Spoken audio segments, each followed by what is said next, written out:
So basically, we went through a short question and an answer that was posted on eBible. Should Christians celebrate Passover? And again, my short answer is yes. And I don't see that there is a lot of confusion behind answering in this manner. The short answer is yes. What I encounter quite frequently in my particular line of work, where I get to interact with Christians and Jews on a regular basis via email, and mostly these days since I live out here in South Korea and I'm not able to visit Christian churches like I used to do when I was living in the States. But as far as I can tell, most of the pushback to questions like this, should Christians celebrate the Passover? Most of the questions center around the basic objections of, well, Jesus fulfilled the feast, so we don't have to anymore, and the word fulfilled there seems to hint at the idea that he did something which excuses us from having to do it, or he met the requirement at a spiritual level so that we no longer have to meet the requirement somehow at a physical or spiritual level. Sometimes the answers are related to, well, we don't have to keep that because the Torah has been done away with. Not necessarily that Jesus fulfilled it, but that he actually brought it to an end, meaning he set it aside and displaced it in favor of his own law, known as the law of Christ or the law of Messiah or something to that effect. So there are some various objections to keeping Torah. I've got a whole series of answering some of the basic objections to Torah keeping, which forms part of the introduction to my Galatians study, and perhaps maybe we'll look at some of those tonight. But for now, since this is a Passover study, let's go through this answer on eBible and just make sure you guys understood most of what I was trying to say.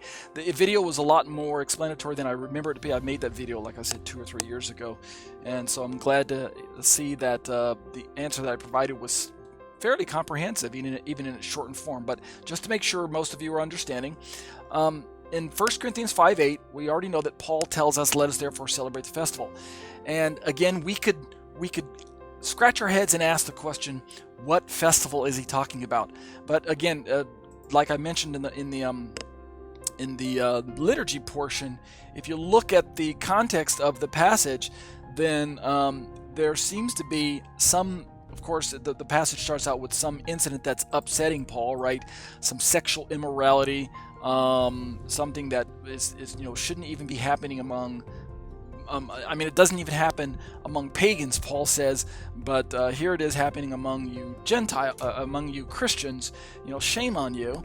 A man has his father's wife. Shame, shame. And so he's addressing that particular issue, and that forms the basis, that particular incident, this horrific incident, that forms the basis for him to move into this idea that this incident, where we've got this sinful deed taking place in a community, it reminds me, I'm Paul speaking, reminds me of the fact that leaven in the presence of dough, of otherwise unleavened dough, when you introduce leaven into the dough, it permeates throughout the whole batch, and it spreads throughout the whole batch and turns the entire batch into a bread that is leavened.